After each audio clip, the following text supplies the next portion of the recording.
LeBron James.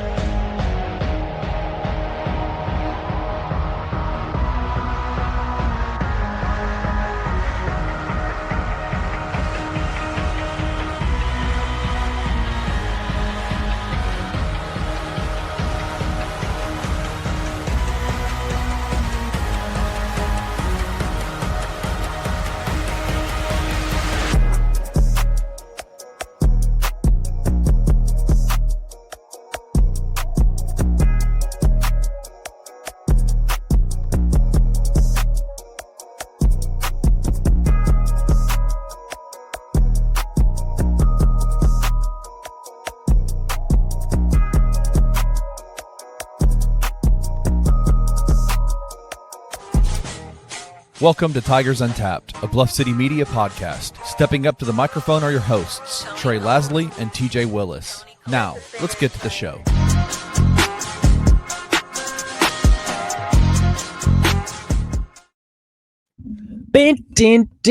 Welcome to episode 138. Let's go. 138? Is that right? T-Lizzle Yeah.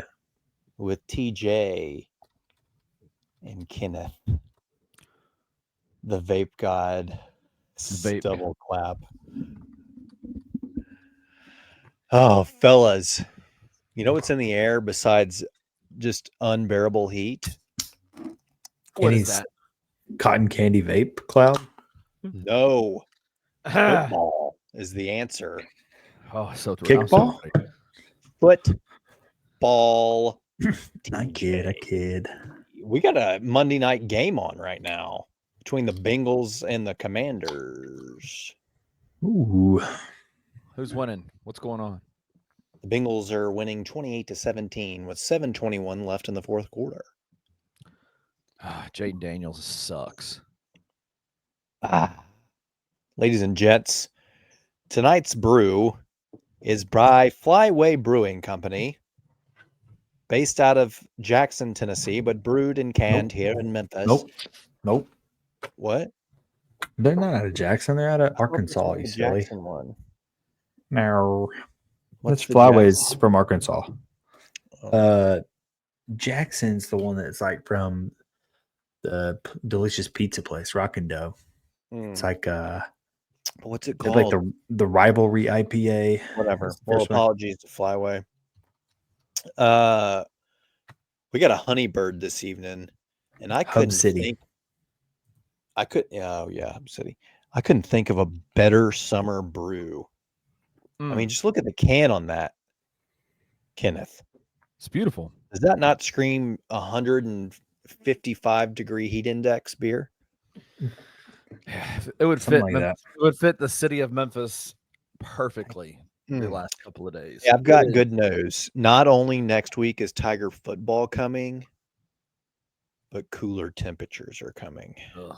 Yes. What do you I mean saw- by that? Like 94? No, I saw low 80s, Timothy. Don't lie to me, Now, there's dude. a lot of time. There's a lot of time between now and then, and I typically get mad at our friends when they send forecasts more than like 3 days out. But I'll fall into it. I'm seeing next Tuesday. It's saying the high is 78. Oh, what? I don't believe you. Even the end of this week won't be, but Thursday 87. That ain't bad. It's better than the 100 we got to today. Mm. So not only are cooler temps on the way, gents, Oh, but we're 12. I'm wrong. We're Yeah, 12 that's days. right. Goodness, who put this graphic up? We're sorry. 12 days away from freaking Tiger football. Shaking my head. It gets here faster than you know it. I'm really getting amped up for this season. Like I'm really You should. excited. We can tell. I think it's going to be an interesting season, right? Because this is like the first season where Silverfield doesn't have a Brady White or Seth His Hennigan to kind of Right, fall yeah. back on, right? Yeah. This is a complete refresh. It's to be honest it's with you. given me flashbacks Yeah. to Penny Hardaway and not having like a Halo. Lomax on the team. You know, what are we gonna see without Ryan's security blanket of Seth. I'll tell you who we're going to see because it was announced last Friday. Brendan Lewis is your official starter. Coach Silverfield doesn't know how that news got out, but he's been named the starter. And I saw some folks on Twitter complaining about that. It's so silly. Why? It's like asking, can we not have a true quarterback competition in fall camp? I'm like, clearly, okay.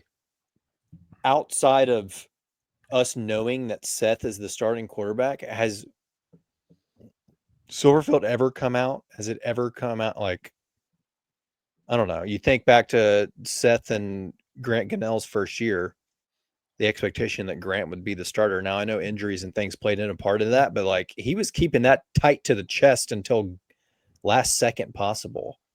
Yeah. I mean, to me, it just indicates that Brendan has obviously come in. He's been the most consistent. He's looked the best. He's picked up the play book the best, like taking care of the ball in practice. Been, like let's go back for a second. I want to go back to the Grant Gunnell, Seth Hennigan quarterback battle.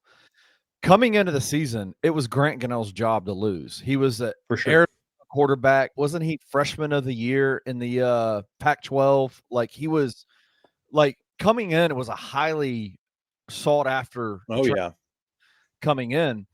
And the entire narrative by us, by all the media, was that it was Grant Gunnell's job to lose. And then we started hearing rumblings during the fall camp of, hey man, Seth ain't letting this thing go. Like he's come in as a true freshman. He got here the day after his damn high school senior tournament or his high school senior championship game happened, and has come in and has proved himself. He's right there with Grant. And then the rumors started hitting that, man, Seth might be starting, and then he starts because of Grant's injury, obviously. That is the perfect example to me of Ryan Silverfield having a true quarterback battle. Yeah, like who was perceived to be the guy isn't actually probably going to be the guy. You know what I'm saying? Anyway. Also, I mean, the other part of that is it's such a different, like, I saw some people saying they'd rather roll with AJ and take this up to be like a 6-6 year. No, my whole problem with that is with the portal and the way things are, like you can't just throw years away anymore. No, right? This isn't a Paxton Lynch situation where he's locked in and he's going to be our quarterback for the next 3 years. So you're developing your guy. Like as much of a chance as there is for Hill to leave and hit the portal after this year and not playing, the same chance is there if he started all year. Like probably a greater chance, more so, because he has film and people have seen him and he's got better opportunity. Like you got to do and put your team in the best position to win today and now, not, hey, we're trying to building something for the future like that. You got to throw that out the window. That doesn't exist anymore. Seth was an absolute anomaly in today's day and age. Like we're never going to have a quarterback that stays like that, given offers that they're being received. Like, I don't know. So to me, it just says the staff knows that Brennan's the guy, or B-Lou, as we've found out in interviews recently. That's his nickname, B-Lou. We need to I think we shorten it to Blue. Yeah. You're my boy, Blue. You're my boy, Blue. Let's spell it B-L-E-W. I like it. B-Lou's the guy. Blue's the guy. He completes a touchdown. I want to challenge all Tigers fans. Blue. What's our PA guy's name? You think he's going to throw that in there? Brendan B-Lou. Jeff Mack, Lewis. baby. Jeff Mack, if you're listening, throw in get the Blue going. Brendan Blue Lewis. Brendan Blue. I guess people are just seeing the stats kind of thing to it all, right? If you look back at his time at Nevada this last year, 16 touchdowns, 7 interception. It's not really sexy, so I get why people would look at that and have concerns that maybe you just play AJ, you just play Arrington Maiden and chalk it up as 6 wins, but there's not much that separates the first team and the American and the fourth team right now. Right. We've already talked about it on FanDuels. It was like 200, like plus 200 odds. Yeah, I mean, difference, it is right? a It's nothing. So you have a chance to start a guy with this many snaps under his belt. What was like 30 some odd snaps? Like you take that 10 out of 10 times. Not to mention he rushed for 7. What? Brendan Lewis has only taken 30 snaps. No, I'm sorry, 39 games. Sorry, I worded that weird. He rushed for 775 yards last year. Do you know how insane that is? I already told you his stat line against UT Chat last week. Dude, 775 yards from quarterback perspective. That's insane. I think we looked it up, and the leading quarterback, how to word this, the leading single season rushing yards by a quarterback was like Paxton Lynch at like halfway over 300, like 350 maybe. This dude just did double that. With I a don't think people team. understand how fun that's with a doo-doo team, how fun it's going to be to have a quarterback that can just run it like that. Yeah.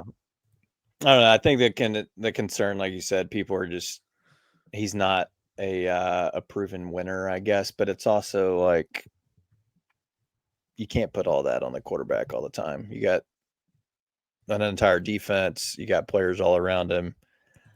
His numbers are good. One of the PFF guys tweeted out about how he is, from a PFF grading perspective, the best G5 quarterback out there. I think he finished the year with a 90.1 grade rating. So TJ, I have your picture if you want to put it up on the if we want to put it up on the screen. Yeah, I mean, just throw it up there. I think it's fun to look at it. If someone's going to do that work for us, shout out to CFB Film Room. I'll give them their roses. They went in and did the hard work for us here. I mean, it's just something to look at. I mean, nothing too crazy. You don't love seeing the completion rating 48% versus pressure, but everything we've heard so far is that the offensive line is going to be great this year. They honestly make it sound like it's going to be the best offensive line we've had in a while, which is saying a lot because I feel like the offensive line has greatly improved over the last couple of years. Well, you also say that though about the 48.1 versus pressure, but that still puts him. Yeah, it's still good, right? Percentile, basically, like better than 3/4 of the competition. Does the average depth of throw you off a little bit?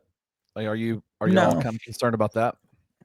No, because that could be the offense, right? That could be the way Nevada runs things. It could be a bunch of screens at the line. Like he's just it's also RPO, he catches, he's hitting it straight down the sideline, and it's just getting busted, right? Some of that's also offensive line dependent too, right? You got if you can't get the protection, you got to get the ball out of his hands quick. So, well, actually, I gave credit to CFB Film Room, but I see at the bottom this is SIS. These SIS is big on Brendan Lewis too. I think they actually listed him to be the American quarterback, like the All-American. That sounds weird to say. All AAC quarterback. All AC. I can't know what you want me to say there. Yeah, it's tough. First team All AC quarterback. First team really All American over the kid from BYU. Yes, well, he's not in our conference, so yeah, he would definitely get that. Wait, who's the kid? Who's the kid that just transferred in? You're talking about the guy. Yeah. I'm sorry, I'm with you now. You're talking about the guy that's at Tulane. Yeah, absolutely. I mean, you said over him. I thought you were going to say over Horvath with Navy. I think that's going to be the hard one to beat. I mean, he had a hell of a year, and he just does things so differently that it's hard to grade him against everybody else. But you would still think that he would be the preseason favorite there. But SIS has Brendan Lewis right there, all AAC offensive quarterback. His stats are great. Look at this. So average depth of throw is 8.8, which puts him in the 40 to 59th percentile. But look at his on-target rate, 10 to 19 yards downfield, on-target rate, 20-plus yards downfield. Sure. He's in the top 20th percentile on those, 74% and 62.9%. Hey, man. Yeah, look, I've been saying for a while, I'm all in on Brendan Lewis. I think he's going to be good. I mean, as long as he can stay healthy, I think the weapons around him are much better than he had at Navy, and I think that he's going to look awesome here. We're going to be pretty happy to have him. Yeah, I'm getting excited. And that's not the only depth chart news we got. Ryan talked to media today. maybe this is an indication of what he's feeling. Yeah. Going into the season, I feel like he's a little bit more tight-lipped than this. We usually don't have, I mean, outside of guys that return, right? Which this team had very little of. Typically, we don't have a depth chart until literally game week. I mean, it usually drops Tuesday before the game. I mean, today he was out throwing names all over. Gave us our starting offensive line, which I think if you're somebody like TJ, you probably already had it penciled in just because you're that in depth. For the average Joe, probably like 10 days ago he had it, something like that. Yeah, I don't like something like August the 8th or something. You probably knew about it, but basically dropped that. Said it. This is it. We've got great depth, and even went so far as to say this is the most athletic offensive line we've had at the University of Memphis. That's crazy. That's crazy. For sure. Starts with let's not forget he coached that 2000. He was the offensive line coach for that 2019 team. And they had some good offensive lines during that time. Yeah. But basically started out. You got Chris Adams, left tackle. Yeah. Right. Returner. Yeah. You got your two returners in Chris Adams and Breland on the offensive line. I think you had Breland at left guard, or is it right guard, TJ? Left guard. It was my left guard. Imagine. Yeah. Center, you had Yakari Walker. Yeah, Yakari Walker. Colorado transfer. At right guard, we're looking at TJ. Parker Mitchell. Yeah. Parker Mitchell. Yeah. I can't find my text. That's why I'm just look in your text. Wow, just dude. look in your text. Just look at your text, dude. 10 days ago. I gave you all of this. Just search on your iPhone that you can't search with. And then, sorry, at right tackle, the giant that is Travis Burke at 6'9", out there on the right side. Nice. So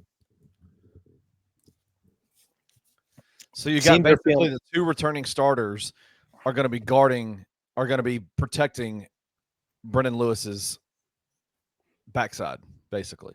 Yeah. Yeah. I like that. Yeah. No indication on the wide receiver. He said it's really probably going to be by committee this year. And he said that's not an indication of nobody stepping up. It's an indication that they feel really good about 7 guys. Wow. And being able to interchange them. He is. Now, I don't know. He said a to lot. me, 7 guys is a shit ton of dudes. Let's be real. Is so many. It is, especially when you consider the fact that Sutton and Greg can kind of split out and be slot as well. So I was a little bit surprised he said that. I think some of that is obviously Braham is now on the roster, but he's having to play catch up, right? Like he's not as familiar with the playbook. Obviously, he's got some comfortability there with Belu.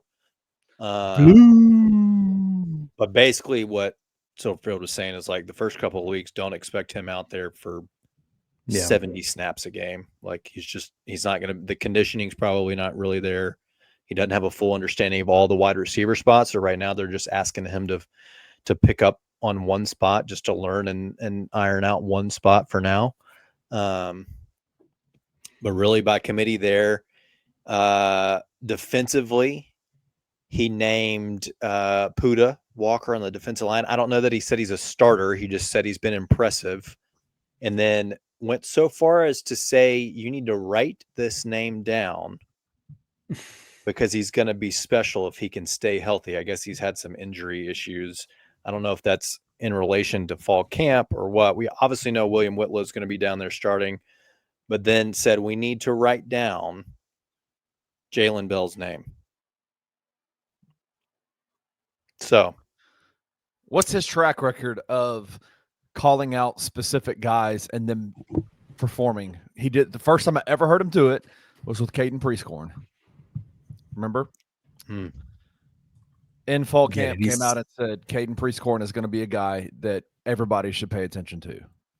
And he made a bag at Ole Miss after the year after. Where did he and did he get picked up by somebody, TJ? Yeah, and then dropped. It was the Lions, I want to say. It's probably his inability to block. That would be not ideal.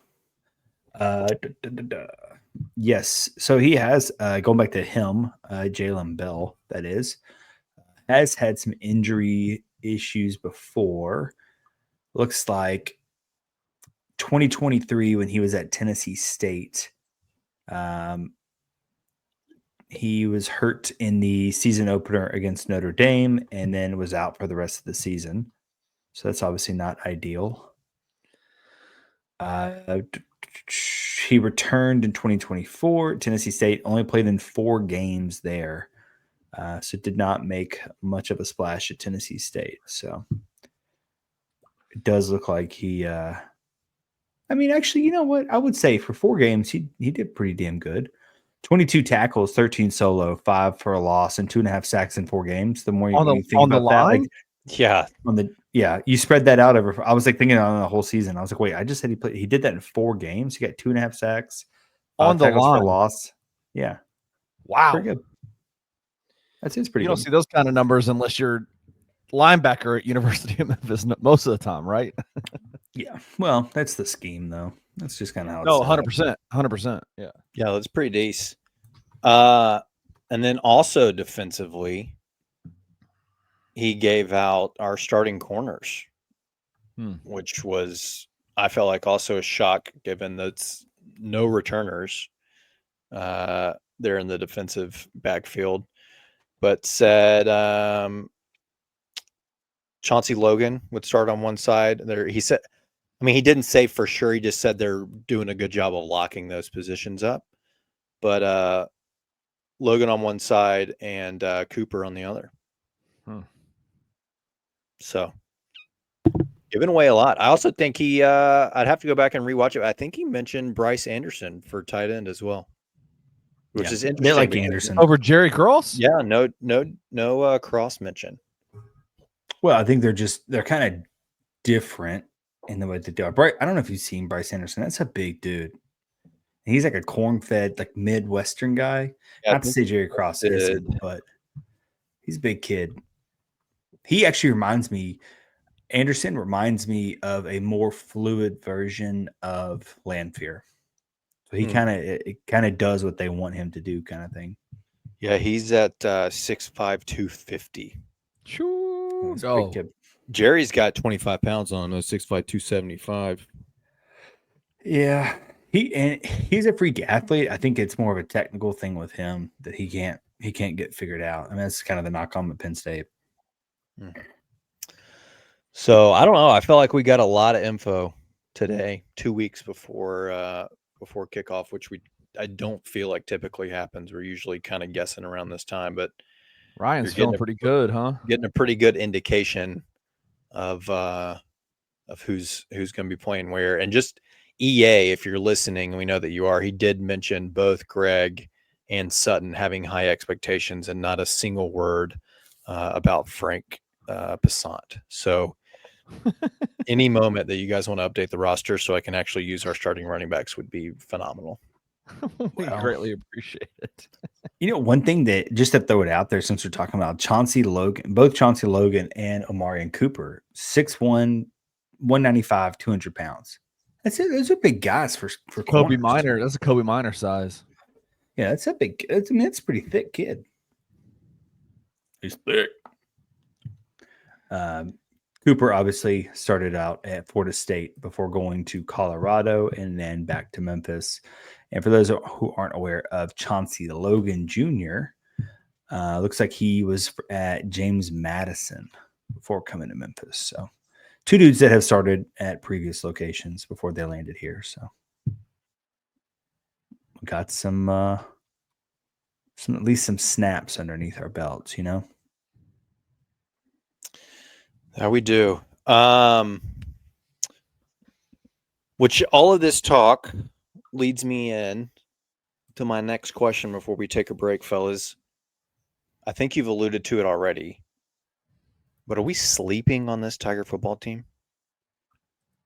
It's creeping up on us.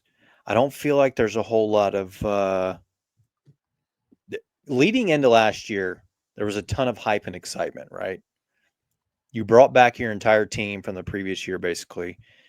Seth Hennigan as a 4th-year starting quarterback. massive expectations. You were picked first in the conference. The weight of the world on your shoulders to go out there and win it. Are we sleeping on this team? The talent level's there. I listened to Phil Still. He was on with Vernon last week, Thursday. He is extremely high on the Tigers. Last time he was this high on us, he picked us to go to the Cotton Bowl, and we did it. He likes us as the favorites to win the American and potentially, pending what happens with, say, Toledo and Boise, to be the G5 rep in the playoff. Oh, he's also high on Brendan Lewis. Thinks he's going to take thinks he took a nice leap last year at Nevada, and he's going to take an even bigger one this year with Crams and that Memphis Tiger offense with better talent around him. Are we sleeping on what might be the best team we've seen under Ryan Silverfield so far? That's hard to say. You got to think last year was pretty damn special. I know it didn't feel that way because you didn't come away with a conference title or even playing in the conference title, but 11-2, I guess 10-2. It's kind of hard to beat that realistically, right? Yeah. But team full of seniors and guys that you knew and you kind of watched grow up. I'll throw this out there. Ryan, you say that. Ryan made a comment today. And I'm not saying this was a direct shot at last year's team, but he made a comment about this team in the locker room vibe and how much they are gelling and how much they like one another, and said something to the effect, he's like, we've had locker rooms with guys that have been here 4 or 5 years together, and they haven't had the same level of togetherness that it feels like this team has. Something to that effect. I don't know if that was a shot at last year's team or maybe it was a previous year before he was head coach. I have no idea. But I thought that was interesting. Well, yeah, I mean, anytime you replace that many starters and it's a lot of guys that are having to come together in a short period of time and gel, you got to feel some type of way about that, especially when, to your point, people are kind of, for the most part, not really expecting too much for this team. Like a lot of people think this is a rebuilding year. And at this point in time, there is no rebuilding year, right? Yeah. With Memphis football. I just don't think that exists in the NIL era, especially with the amount of money and efforts that they are committing to replacing every starter on this roster every year, and that kind of talent. I don't think there's a rebuild ever. And this kind of goes back to our original comment, right? You bring in a veteran, you bring in the young guys, and you just let them fight it out, and whoever wins, right? And I think 9 times out of 10, it's going to be the fifth-year senior over the true freshman, regardless of how special that true freshman is, right? So, yeah. I think the win record's what, 8.5? Is that what it is? 8.5. That's what the line is set at. But what I was going to bring up to you fellas on FanDuel, if you think we're sleeping on this team, you're in Phil Steele's frame of mind. You think that this team could be the G5 representative, you need to head over to FanDuel right now. Put you a wager on the Memphis Tigers to make the 25-26 college football playoff at plus 880. Now I'm going to ask you a question. Where do you think that stands in relation to the rest of the American Conference teams? Plus 880.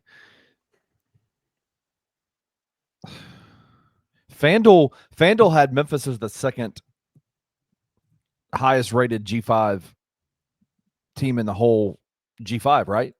Am I right about that? Was that FanDuel that did that? I think you might be right. So I would say that probably puts them ahead of everybody then. Kenneth, you're correct. You're a smart man. You have a great memory. They have us with the best odds to make the playoff out of the American. Tulane is next at plus 980. So there's $100 odd difference there. And then the next closest is Navy and UTSA, and they're both at plus 1,800. Wow. I think a lot of that obviously has to do with the schedule makeup, right? We get Navy and Tulane at home. We don't play UTSA, so probably playing in our favor. And Phil still alluded to that as well. The reason he wasn't as high on Memphis last year is some of the other people were, given how much we had returning, was our our away conference schedule, right? Our toughest games were on the road. Top 4 teams had to go to conference Tulane, had to go to UTSA, had to play at Navy. This year he likes the way our schedule breaks a little better. Fanduel right now has you at the best overall odds to reach the college football playoff, which is funny given that based on American Conference Championship odds, they have you 4th. But again, we've talked about that. The difference between Tulane and Memphis, Tulane being first is plus 400. Memphis is at plus 500. You got UTSA at plus 420 and Navy at 470. So, I mean, that is, and South Florida at 550. They have no idea who's going to win our conference. It's a 5-team toss-up is what that's telling you. And we've talked about that, I think, every week for the past 3 months, right? It's a complete toss-up in the American. And, people came out. Our buddy Charlie freaked out when he saw that it was like Memphis was placed 4th by one poll or something like that Memphis was projected to be 4th in the American. And it's like, these people no one knows anything right now. You're replacing 20 some odd starters. Like, of course you're not going to be the highest. You're not going to be number 1 on there. That'd be insane to put Memphis as number 1, replacing that many starters. But, they obviously believe, right? They're not bearing us a mile down the list. So, yeah. All right, I'm getting excited. Like I said, we're 12 days away. I'll throw out one complaint. If you follow me on Twitter, you probably saw this. Go Tigers Go is maybe quite possibly the worst website on the entire internet. Yeah. If there's not people at our games, it's because they can't buy a damn ticket. Are you having trouble buying tickets? That website is atrocious. Oh, wow. I've been trying to buy a season ticket for weeks, and it won't let me. I don't want to call the ticket office because I want to click the green dot and pick my own damn seat. I don't want to talk on the phone and have them tell me a section of seat, and then I got to go look it up, blah, blah, blah. The website's broken. It does this every year.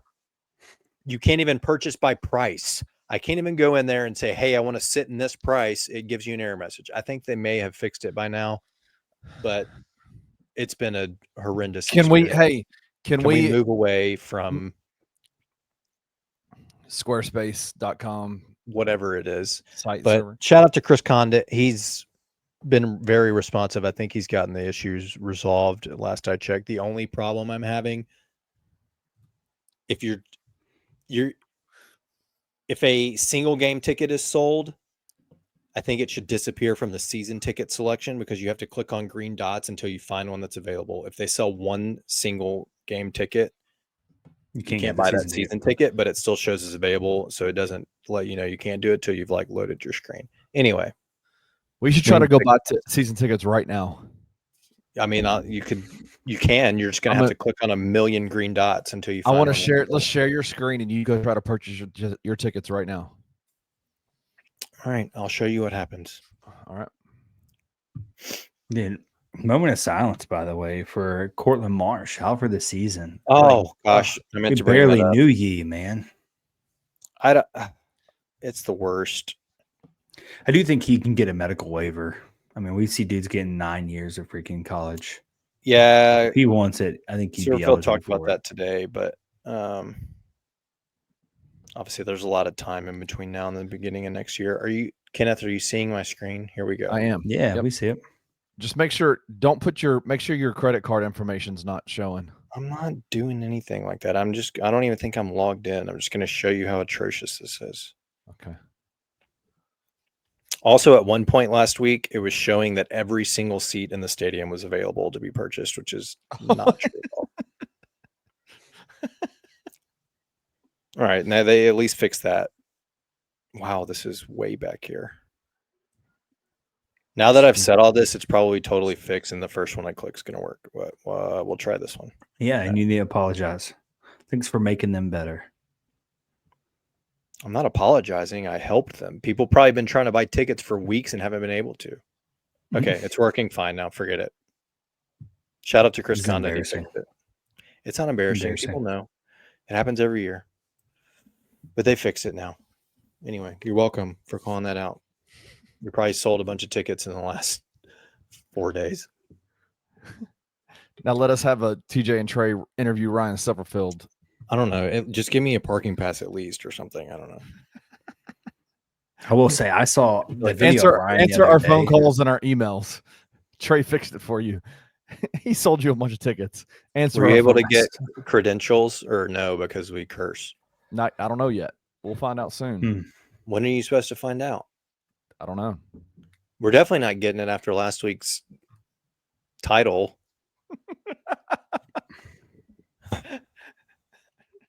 I saw a video of Ryan the other day. My dude looks like he's the dad of Father of twins. 2 young children. He Yeah, looks like you he should looks tell him that. tired. He looks tired. I think he knows. I don't know if I have to tell him anything. He knows. Let's take a break. Much like Ryan needs one.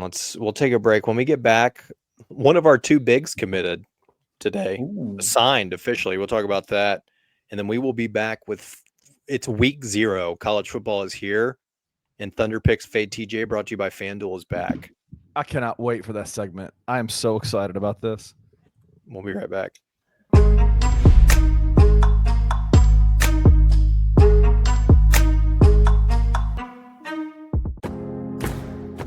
Looking for an alternative to alcohol or conventional medicine? Check out Ounce of Hope, a Memphis-based dispensary with 2 local stores in the Sanderlin Center and on South Cooper Street. You can get all the products you need in a location convenient to you. Each store offers an intentional shopping experience with dedicated bud tenders to answer all of your questions, from product selection and mushroom blends to our personal favorite, the Delta 9 seltzers. You gotta try the Peach Buzz. Try Ounce of Hope at either one of their 2 Memphis stores or at www.ounceofhope.com for convenient products shipped right to your door. Use the promo code BluffCity for 15% off any order, excluding sale items. Cannot be used in conjunction with other promotions or discounts. One use per customer.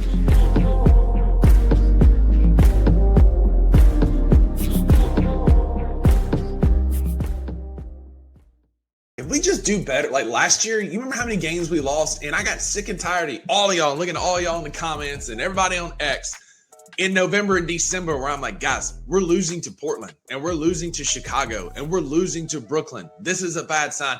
And I was crucified by my co-host of the $2 Sports Show for being a pessimist in November and December. And those same losses came back and bit us in the ass in the spring. We were doing the same damn thing. And I don't want to hear it. Like, I want to beat the bad teams this year. Yes, it's November and December and games don't matter. They mattered last year. They're going to matter this year. I want to beat the bad teams early in the season. Yeah, these should be 6 wins. We should have beaten Brooklyn and Chicago in the early half of last season, and we didn't. So it's a very good point. Like, we start the season off with New Orleans, Miami, and Indiana. Go get 3 wins. Be 3-0. Go be 3-0 when you play Golden State, like the first team with any kind of like poise or any kind of semblance of being good. Like, be 3-0. Come on, go be a legit basketball team. Tune into the Daily Grind with your host, Luke Hatmaker, every Monday through Friday at 7:30 a.m. live on the Bluff City Media YouTube channel.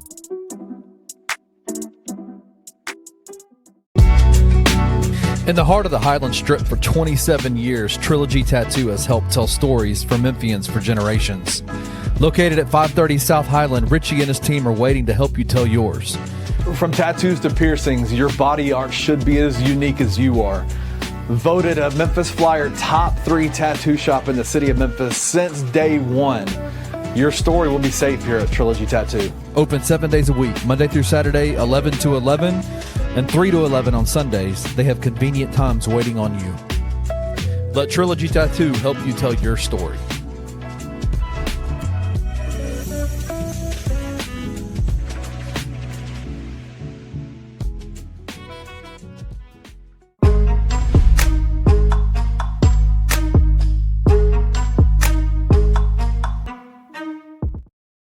If I ever got a tattoo, what should it be? Oh, it's easy. Well, what? Probably like a little bear in your butt. Hmm. Because at least Kinda- it's funny. Like why if your a bear? kids see it. Bears are funny. Interesting. That way you can pull down your pants and show your bare ass. Wow, TJ with the dad jokes. Little as a dad joke. that had cursing in it, which we're not getting our credentials. Thanks, TJ. Way to go. Well, you know, if it weren't for all your cursing, TJ, we'd probably get credentialed. Less than a week ago, fellas, Penny Hardaway at the St. Jude Classic told us that he was trying to get 2 more bigs. Well, today he made that a reality, at least half of it, because we got another 7-footer coming in. 7 feet. What is he? 225. Thierno Sylla. How do you pronounce it? Say it again. Thierno Sylla. Hmm. At least that's what the YouTube told me in his highlight package. Yeah. I am ready to hear Wolo say that one, though. Spent his first 2 collegiate years at a school that we're familiar with down there in Mickey Mouse Land, UCF. And then spent last season at Stephen F. Austin. I mean, not eye-popping numbers from the big guy. To say the least. Yeah, I think that's a fair statement, Dre. I think he averaged, 3.6 or 3.1, 2.6 rebounds last year for Stephen F. Shot 29% from the 3-point line. Shot 36%, 37% from the field, which is concerning, given he's 7 feet tall. Not great, Bob. Averaged a little over half a block a game. 65% from free throws, not horrible, though. That's better than some of the previous 7-footers we've had. His best year, I guess, was 2 years ago at UCF. He played in 32 games, started 10, averaged 15 minutes a night. He averaged 4.5 points and 4 boards in 32 games for Central Florida. I did go look game by game log, and he has a couple decent games. 12 and 6, 100% from the free throw line in 21 minutes against Southeastern Louisiana in a 66-59 loss. Put up 17 and 7 against what appears to be, the Texas Wesleyan Rams in a 82-56 victory. But 2 years ago, he did have a decent little game against at number 5 Houston. He put up 8 and 5 in 17 minutes. That's not bad. Let's just set the expectation for Thierno Sylla. Like here's a double double. He had 20 and 11 against Jacksonville, yeah. Dolphins. What do you want what do we want out of him? Like to be on the roster again next year would be 3 and 2 in the 6 minutes that he gives Aaron Bradshaw a break. Okay, I like that. Like, there's folks that are like, oh my God. Depending who this other big is, I guess. I mean, there's folks that are legitimately like, oh my God, this is absolute hell for the Tigers roster. This, that, and the third. And I'm like, can we set the expectation a little bit here? You needed some depth. I don't think it ever hurts to have another 7-footer on the roster at all. Let's say it this way. Would you rather have Noah Stansberry on the bench, or would you rather have a 7-foot, 220-pound? I don't know why Noah's catching strays. My goodness. Yeah, what did he got to do? He's not even a center. You know what I mean? Exactly. My only concern with it is it's more of the same. We already have this same dude on the bench right now. Who? But the Simon Majok. He's not even here, TJ. I know. My point. We may is another unproven as a city, as a university, as a coaching staff. We may have been catfished for all we know, because he's not here. He's in Serbia somehow. Another 7-foot big dude that's statistically. So now you're shitting on 7'2" big dudes. Is that what you're doing? No, just saying it's just more of the same. Like, it's a bunch of dudes that are unproven. That's the kind of the history of this team, though, right? I mean, outside of Doug and Sincere, it's a bunch of dudes that, no one's really done anything. So I get people's concerns. I am agreeing with them. Their concerns are real. I'm not going to act like it's nothing. Oh yeah, You're this just adding doesn't another 7-foot alleviate dude any that's concerns. seemingly not very good. Other than it's another 7. We have 3 7-footers on the squad now. You know, I don't the know best that thing that's ever happened. the best thing that he gives me is a 7'5" wingspan. Let me throw this at you. Just stand there, be big. If Simon Majak shows up at any point during the season, will we see all 3 7-footers on the floor at once? Yes. No way. Absolutely. No way. Absolutely. No way. Y'all know how against Penny who? fit. Simon Mayock, 7-footer, is going to be at playing the 3 in a lineup. I don't know. The way that video was of Bradshaw knocking down threes, he may be out there at the 3. There you go. We needed size. Oh, wild. Can you imagine us running a 2-3 with 3 7-footers down there in the paint? 3 7-footers who only one of them seems like they can move laterally. How? What?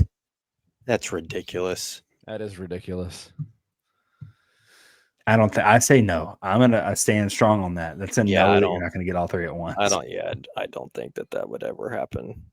I don't think it's happening. I'm also just out. I think on Canadian big men. I know like Zach Edey, whatever. It's an anomaly. I think those dudes are just not good. Why are you talking about Canada? Yeah, what happened? Why is Canada involved in this? Why is Canada catching strays? He's from Conarchy. Isn't he Canadian? I thought he was Canadian He's from Guinea. or something. Oh, someone. I thought I saw he was Canadian. Might be. I mean, maybe he played there Describe at some me. point, but he was born in He Conarchy. did. He did. I'm not crazy. Yeah, he played in Ontario. Mm. He began his basketball journey at Royal Crown Academic School in Ontario. Okay, is he 7 foot or 6'11"? All right, this is a big difference. I've seen 6'11" all over the place. 247 says 7 foot. ESPN says 7 foot. But now What the does, University of Memphis top stories article says 6'11". They're setting the stage for him playing the 3. They don't want a 7-footer. It just That looks sounds weird. right. You might be onto something. Sounds right. You might. Wait till that pro day comes around, though. He'll be 7'4". What'd you say his wingspan is? 7'5"? Something, yeah. So I saw was 7'5" wingspan. It's just like it's and putting Chandler back there again. Just straight drop coverage, no matter what. Like your one role is just drop coverage. Just be big, protect the rim. Well, we'll see. But welcome to young Sylla. See ya. Maybe we'll see him knock down the Will Coleman 3, 1 of 1 for his career at Memphis. Yeah, I didn't like that. I read that it was like he was known for stretching the court, and then you told me he was like 29% from 3. I don't know. Here we those go. two things-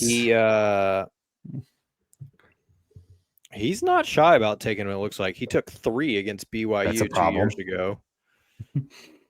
Yeah, I mean he takes. Whoa, against West Virginia, to get hot. they won 72-59. He took 5 threes that night. Back-to-back games. He took 5 against Houston as well. I don't ever need to see him shooting 5 threes. I don't know that I want that. Ever. I don't know that I want. Even if he's 2 of 5. He Yeah, was no, 2 I'm of good. 4 against Jacksonville. Yeah, my guy's we'll see. taking 2 a night. A lot. He shot 36% from 3 his freshman year. So there's some hope there.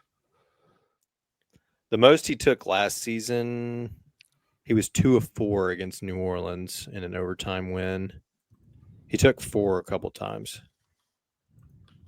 But each of those nights he took 4, he made at least 1. I mean, whatever. We'll see this dude when he gets in, and I'm with Kenny. Your expectations should be low. He's gonna be a backup big. Whatever. It's probably also dependent on if Simon shows up, and then supposedly there's It's another nice to have depth. big floating out there that we might be getting soon. So we'll see who that is. I'd rather have too many bigs than have Not enough. not enough. Because they True might that. give I you want rim 7 running foot- bigs, so that's 7'5". Okay, but they're not out there. They're gone. They're done. That's Like, not they're out- true. they're- That's they're not true. There's I not, 100% think there's one out there. there's not. I can promise you that. They would have Mhm. gotten them. Well, I want a 7'5" wingspan dude who has 5 fouls. That's what I want. Mm. That is my expectation for those guys. All right. Well, then that's the stat line I need to be looking at. Is how many fouls does he have a night? He didn't even foul out of a single game last year. So he's not doing his job. That's what I'm hearing. there's out. several games where he has more 3-point attempts than he has fouls. It's not good. So I don't know if you're getting a full 5 out of him, Dang it. but he did get 4 a couple times, but he also shot 4 threes a couple times. So you take what you can. So we'll see what he brings. Who knows? But to Kenny's point, better him than no one. Better him than Noah Stansberry. That's why I Why said are you better, doing that, better dude? him than Noah. Why- What did he The do to Noah you? one. Why is Kenny so rude? I don't know. But you know what time it is? Poor Noah, dude. Our He's just trying favorite to foul time. tack-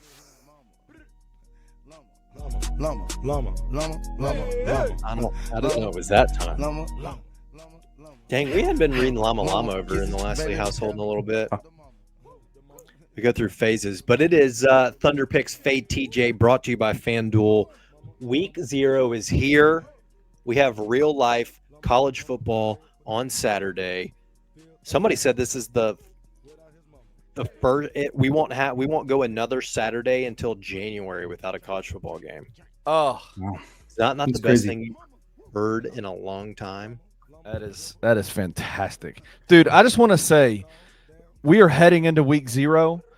No, we're going to have football games every single weekend until January. And I just want to say shout out to the both of y'all for fighting through this drought of content and just fighting through it and being here every single week. I'm proud of you guys. You guys are killing it. And I'm so excited we got Thunderpick and Fade TJ back, baby. Let's go. Thanks, Kenny. We should just make it a year-round thing because my Thunder pick every week would probably just be Scotty Shuffler, to be honest with you. 100%. It does feel like it's easy money. It does be paying quite a bit. TJ, have you looked at the slate this week? I have actually. Do you have I a have. Fade TJ pick for the listeners? I am still narrowing it down. Like literally as we speak, I have FanDuel up. I am looking at it on the interwebs right now. I have a question. As you're looking at this, are y'all gonna do your depth chart episode? Because it feels like Ryan's giving it Yeah. all away at this point. I don't Well, know I that mean, we need to. At this point, I just gave have you another that press. 10 days Can we ago. just have as we another talked press about it. Ryan Summerfield press conference, and you'll have your show. I mean, we basically got all of it tonight.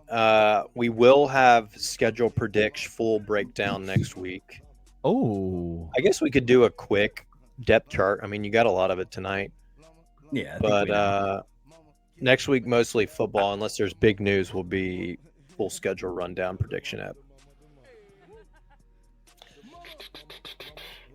So, I think I know TJ, which one I'm going to take. week 0, we got. Is it the Dublin game? Is that where they are again? Or are they playing somewhere Yeah, else? it's Dublin. Iowa State, Kansas State, 11 a.m. on Saturday. Then you got, goodness. I know you got Idaho State, Stanford. UNLV. Okay. Fresno State, Kansas, Sam Houston, Western Kentucky, and Stanford, Hawaii, rounding out the nightcap. I'll tell you what, the easy one is definitely the most fun one too. I think Kansas State, Iowa State is clearly the most fun of them all, and I also think it's the easiest one. I think Kansas State rolls. They're listed. FanDuel has them at -3.5. Kansas State -3.5. That'll get you minus 104. I mean, I think that's easy money personally. I think Kansas State wins by touchdown. So that's where I'm sitting is right there. Minus 3.5. You could take it down to 3 if you want to feel comfortable, but that's where I'm going, man. Kansas State minus 3.5. I'm building a little parlay here. Hold on. Please hold. Okay. Here he goes. It's week 0. Look, you got Iowa State and Kansas State traveling over to Ireland. We're going to tease the over-under. It's currently at 49.5. We're going to add a touchdown to that and take it to 56.5. You're going to take the under. On Fanduel, that gives you minus 245. Then, TJ, we're going to jump over 6:30. I think it's on CBS Sports maybe. Stanford, Hawaii is at 51.5 under. We're just taking that straight up, the under 51.5. Stanford's traveling. That gives you a parlay plus 168. A 2-legger for week 0 to get things started off right. Under 56.5 alternate total in Iowa State, Kansas State, and under 51.5 Stanford, Hawaii. That's your official Thunder pick. Going in hard on week 0. Because week 0 is just for funsies and it doesn't count towards the overall record. Unless you win, then it counts. If you lose, reset. Week 1 doesn't matter. Yeah, I like those rules. I do a lot of the losing with TJ's ticket, so this is good. Unless you truly fade him, then you do a lot of the winning. What are the odds? Let's do a 50-50. total. We'll just win total. What are the odds over under 4 weeks before it becomes ride TJ, or does it stay? How many weeks until it becomes ride TJ instead of fade TJ? If he gets to week 3 and he's hit all 3, I'll give him ride TJ. Okay. All right. We get to week 3 and he's 3-0. Even if he loses, I'll say if he's 3-1 and counting week 0 in there, whether it's a win or a loss, we'll flip it to ride TJ. We'll see.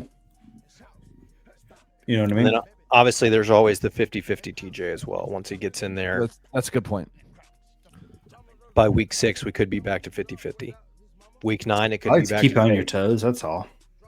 So just comes in waves. You never know what you're going to get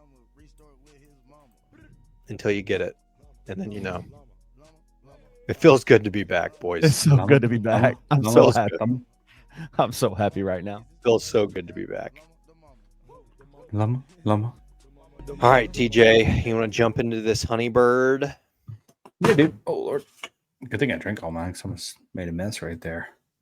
I know. I feel like we hadn't had a 12er in a while. I think that's good, the man. one negative of Flyaways. It's all 12ers. The little cans, yeah. Yeah, it's probably I do like their cans, though. They're pretty consistent with their cans. They are good. There's a lot of artwork and thought into these. I mean, somebody sat down and drew that out, and for that I give them props, you know? Yeah, I'm assuming someone on staff is probably good at the art, right? And they're just drawing it up right then and there. That would be They're spending a lot of money. Would be a cool gig to design beer can labels, wouldn't it? Like this, at least. Yeah. I'm not talking like your generic Miller Lite where it's just like light and it's all white. You know what I mean? Yeah, I can get on paint and give them something pretty low quality. I bet you could. Sign me I up. bet you could. I like this can. Like I said, it gives the summer vibes. We're here wrapping up. We're in the tail end of the summer season. We got about a month left of summer. I like the Honeybird font, even though it is a little bit difficult to read from afar. It's very difficult to read. Kenny, I could have given him 1,000 guesses before we started, and he knew what this was, and he would have never read that correctly. The Honeybird? Imagine when it's backwards. Mostly because it's backwards. Yeah, if it was just TJ, I'd probably have a hard time with that one. But I like this can though. It's good. I like the dude out there in the kayak. You got the Just yakking it up, dude. The bee's nest there because it's honeycomb, honeybirds. You got the flock of seagulls, all the birds in there it's just good. The sun is setting. It's golden hour on the can, so the can color fits in there. This is a solid can. Makes me feel good. 7.3 on this thing. Oh, I have it as a 7. We're pretty close, but I did give the beer a 7.3. I thought the beer was really good. It's a honey blonde ale. It is. One thing that's pretty very cool. good. It's made with Memphis honey. I know this is backwards for you all. Whoa. Made with Memphis honey. So we're out here getting freaking immune to allergies and stuff. Yeah, no freaking allergies for us in the fall. You joking me? Local honey. I might have to bump them up a little bit. I'm going 7.6 on this thing. It was good. It was a hot summer day. This honey blonde ale hit the spot. That's good. Up a decimal point on the scoring because of the Memphis local honey in there. That's pretty dope. I liked it. We haven't done a lot of Flyway brewing, and I need to go back and do the math here, but I'd be curious. As of right now, they are probably the highest, most consistent. How to word that? They have the best rating on average. We'll say that for all the Memphis brewers. We will have all that information as soon as we get the bracket. That's when we'll have all that information.